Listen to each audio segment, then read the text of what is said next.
Howdy folks, hope you're all having a good one, and welcome to another episode of Mingles with Jingles. This week, not actually sponsored by anybody. Well, except for you.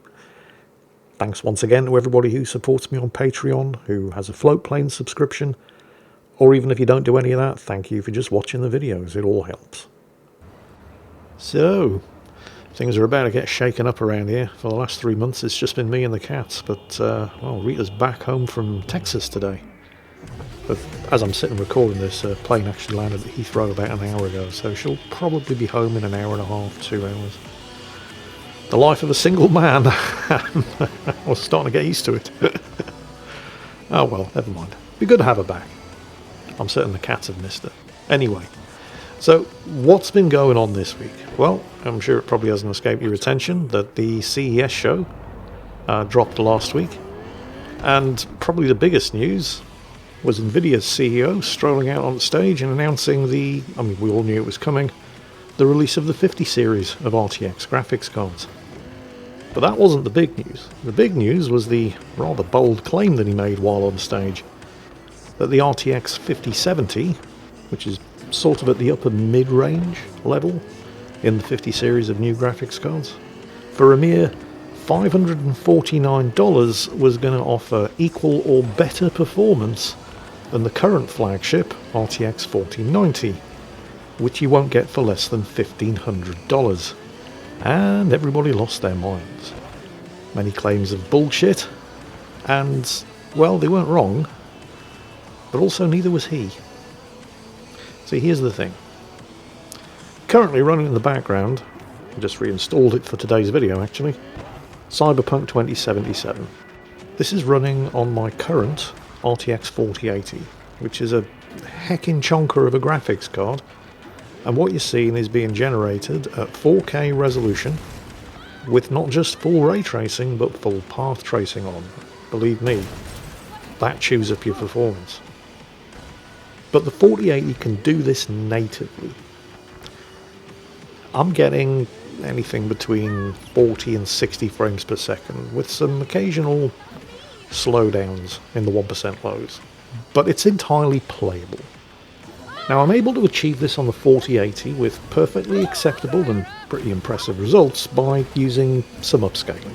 I'm using DLSS 3, so the game's actually rendering everything at 2K, but it's upscaling it to 4K.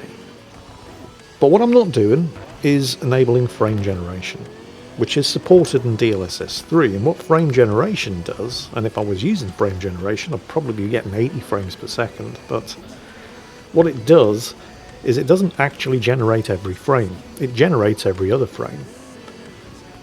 And the frames that it's not generating, it's kind of faking, it's just guessing what the screen should look like between each frame, and throwing up a fake frame, which gives you big performance boosts.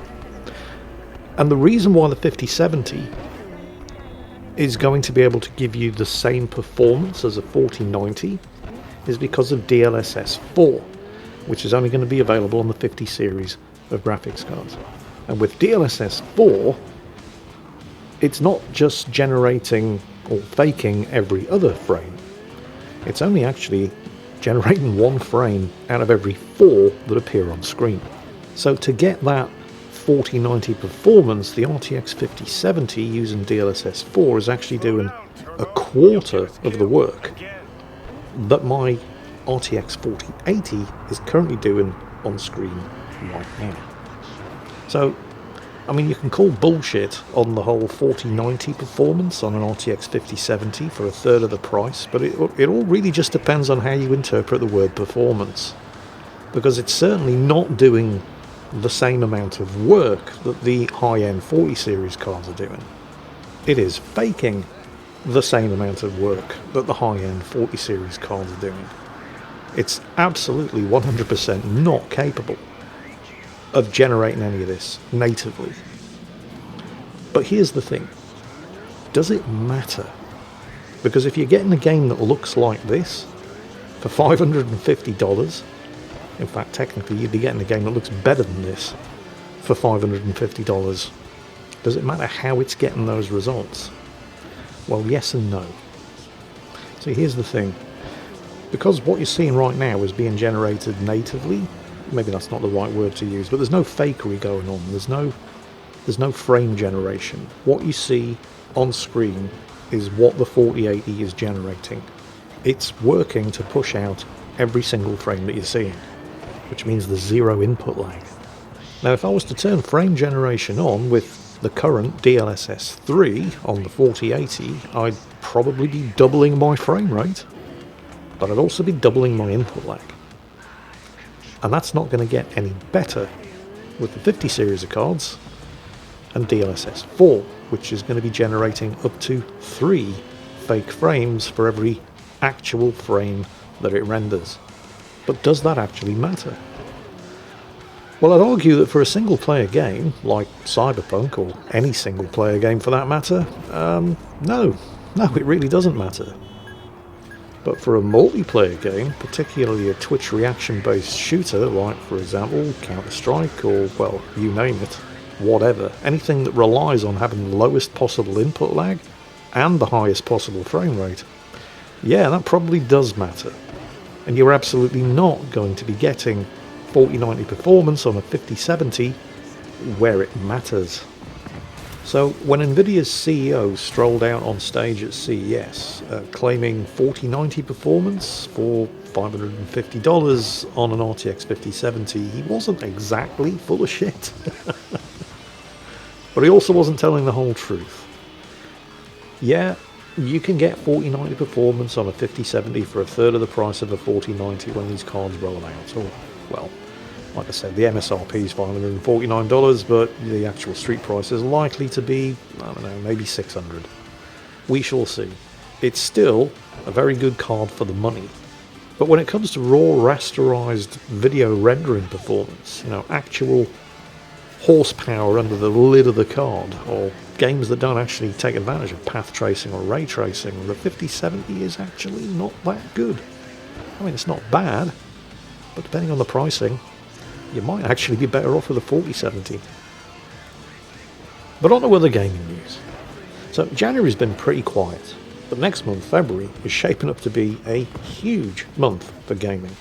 Just take a look at some of the games that are coming out next month.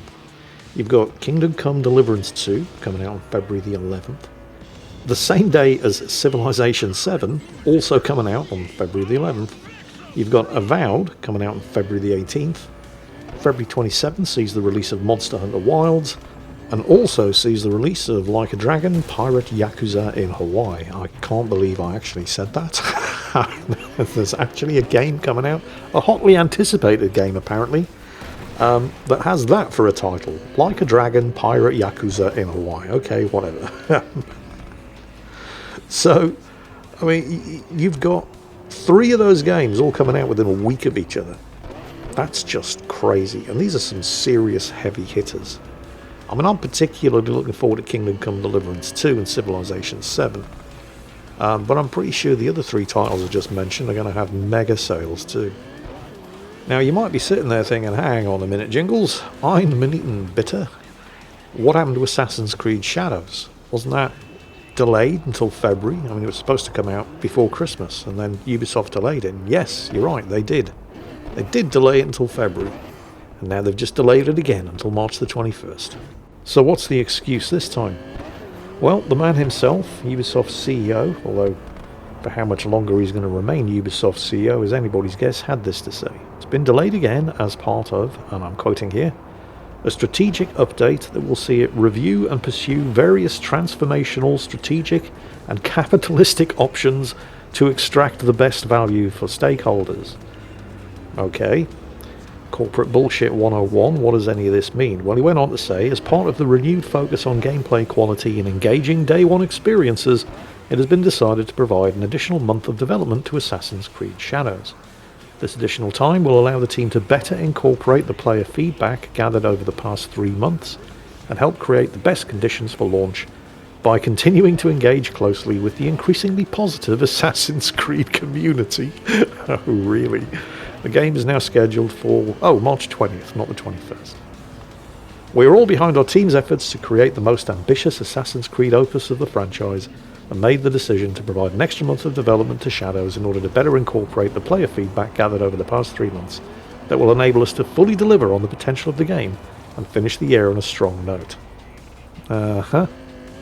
So, allow me to translate from the corporate bullshit into actual language.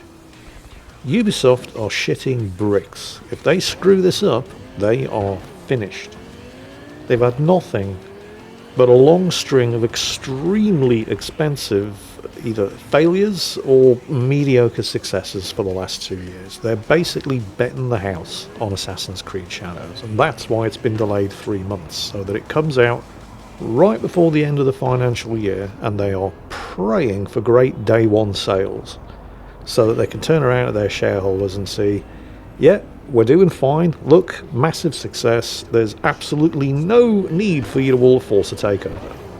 However, while this delay is absolutely 100% being done for business rather than game reasons, that doesn't mean that the game isn't going to benefit from it, because they have given them an extra 3 months to fix stuff and sort out the dodgy performance issues in particular that were present during the hands-on previews that people got to play all those months ago. So this is not necessarily a bad thing. While this delay has been imposed for business reasons, that extra 3 months of polish will ensure a better day one release experience, and that's what they're counting on for their sales right before the end of the financial year. But here's the thing, 3 months is almost certainly enough time to take the rough edges off the game, to make it presentable, to give it the best possible day one release experience from a technical viewpoint. Certainly Cyberpunk 2077 could probably have done with an extra 3 months of polish rather than rushing out the door in time for Christmas 2020, but, well, you know, that ship has sailed.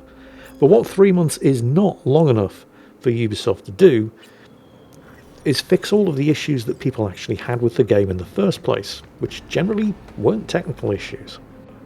I mean, for one thing, if you look at every game that Ubisoft have, well, not every, almost every game that Ubisoft have put out for the last 10 years, they've all followed exactly the same recipe.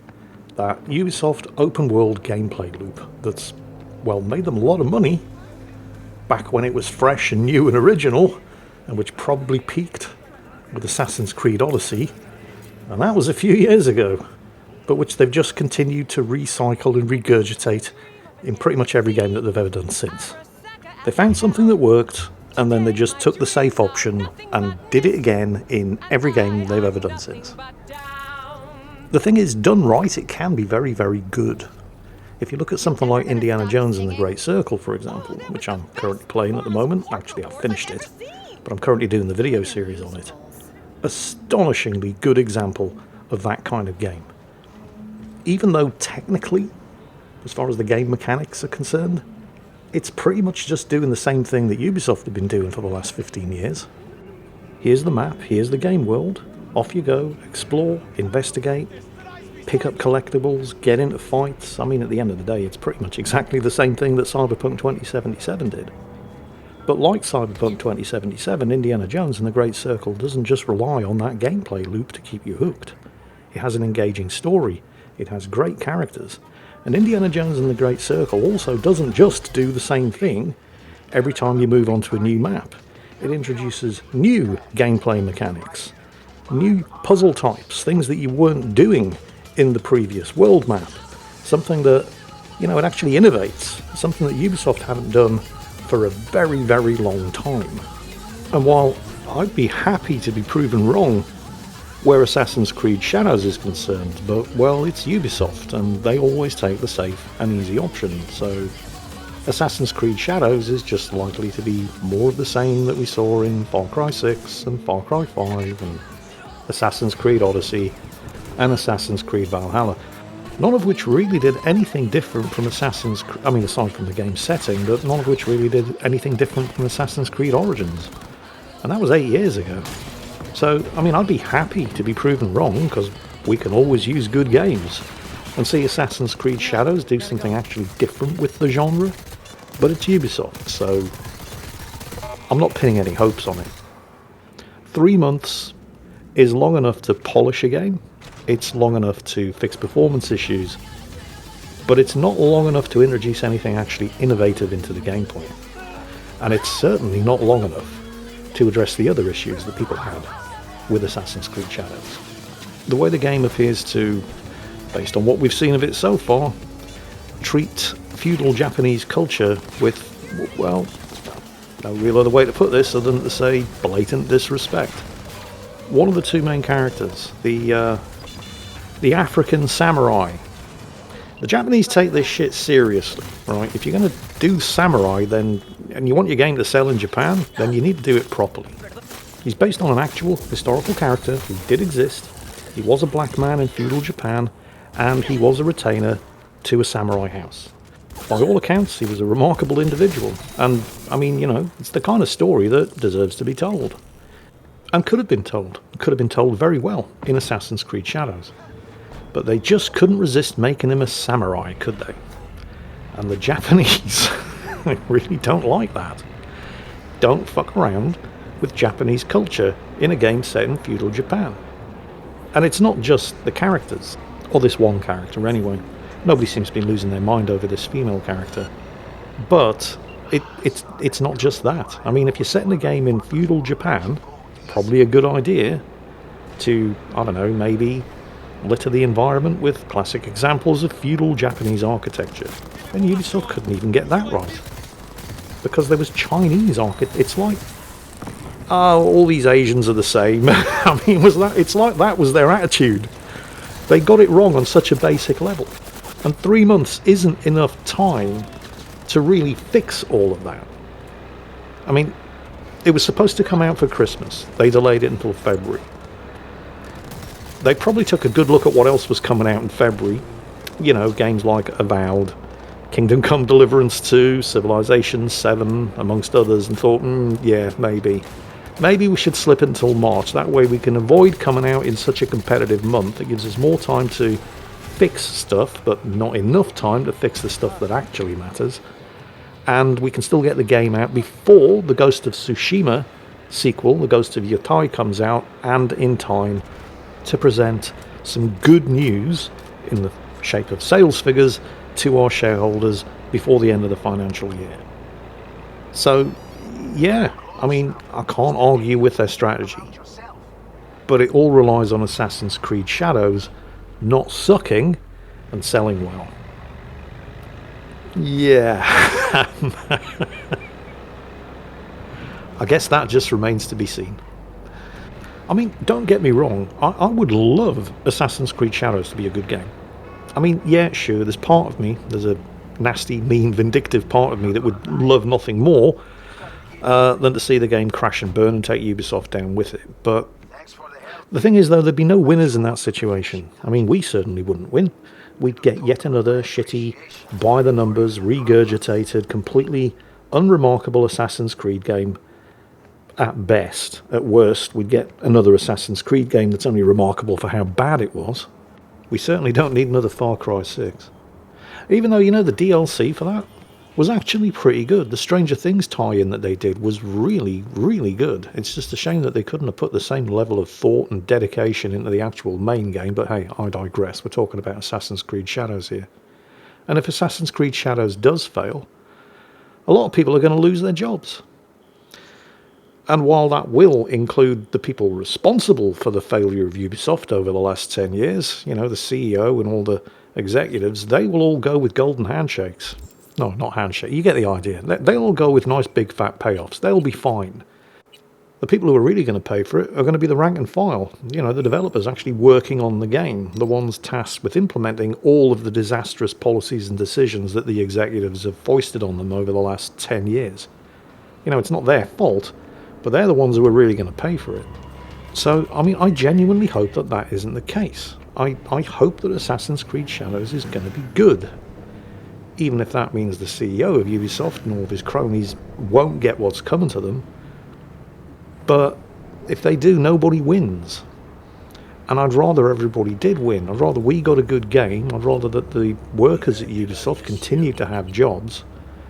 And that we see the turnaround in Ubisoft, where they actually start putting good games out again.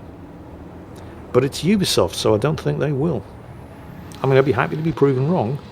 But at the same time, if there's one feudal Japanese open world game that I'm looking forward to this year, it's not Assassin's Creed Shadows. It's the Ghost of Tsushima follow-up, which is due out pretty soon too, the Ghost of Yotai. Because they do it right.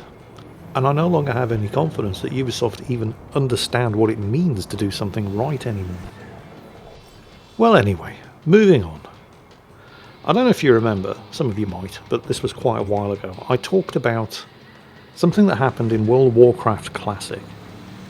You see, for those of you who've never played World of Warcraft or any MMO of that nature for that matter, the basic idea, when you reach endgame, you get a maximum level character. What most people do, and what the Wrath of the Lich King expansion kind of popularised and made more accessible, is go on raids. 10 or 25 player raids.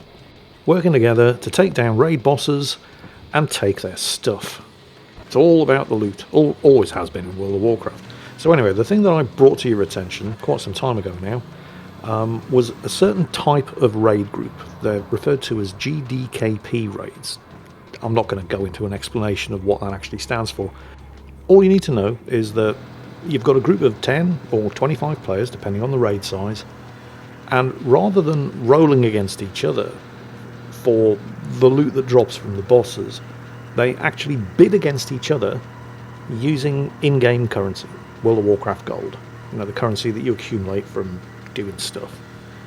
And the loot goes to whoever makes the highest bid.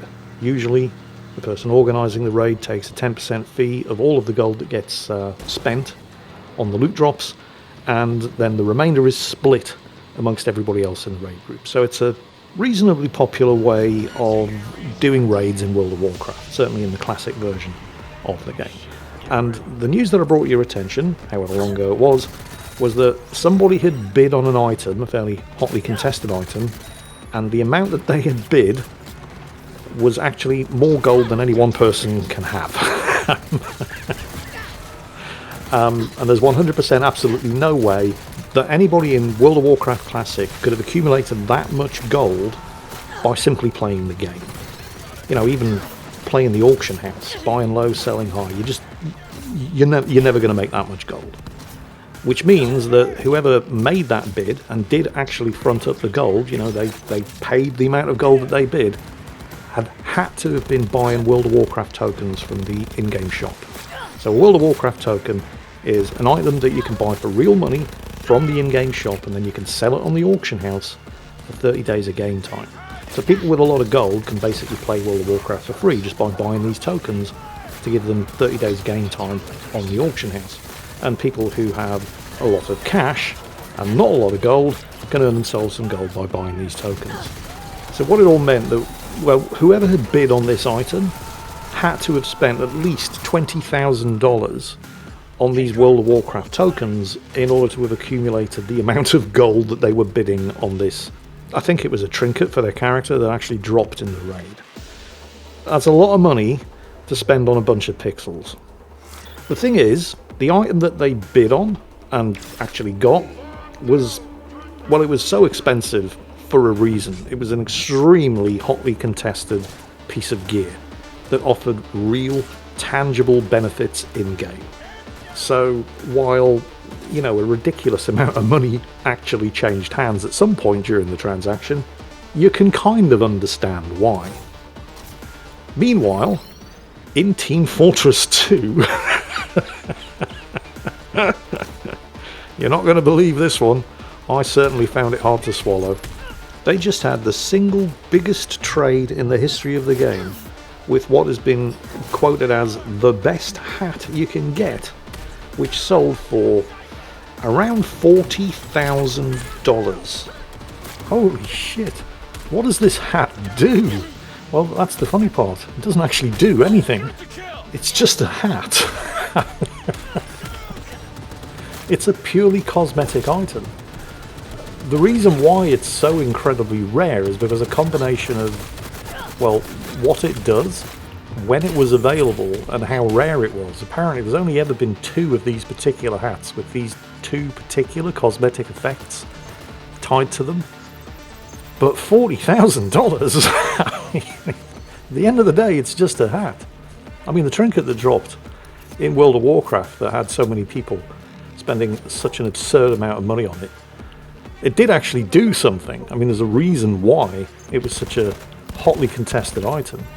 I think it was the Deathbringer's Will trinket, the heroic version. And I actually got that on my death knight. I didn't have to pay $20,000 for it. I got it for free. I just joined the raid, we killed the boss, the loot dropped, I rolled on it and I won the roll. So I definitely got my value for money out of that because I didn't spend a single penny on it. And it was a really, really good trinket. The thing is, of course, 2 months later, the next expansion dropped, and, well, within a week of leveling up and reaching the new level cap, the trinket was hot garbage again. But, you know, still great value for money, because I got 2 months worth of use out of it, and it didn't cost me a thing. This hat in Team Fortress 2, though, I mean, on the one hand, you could say, well, you know, it's never going to go out of fashion, because, you know, you don't have seasonal updates in Team Fortress 2 in the same way that you do in an MMO that forces a gear reset and gets you grinding out new loot. You know, it's always going to be the same hat. But it's still just a hat. It doesn't do anything. It just has sparkles. It's $40,000 for sparkles. Holy shit. Well, I mean, it's your money. If it makes you happy, who am I to judge? And on that bombshell, that's it for this week's episode of Mingles.business. Rita's going to be home any minute now, so I better get some coffee on. It's going to be good to have her back. Going to have to get used to living with somebody again, but she's easy to live with. It's going to be good to see her. So yeah, that's it for this week's episode of Mingles.business. Hope you all enjoyed it. Hope I've given you something to think about. Hope I've given you something to have a good laugh about. And as always, take care, and I'll catch you next time.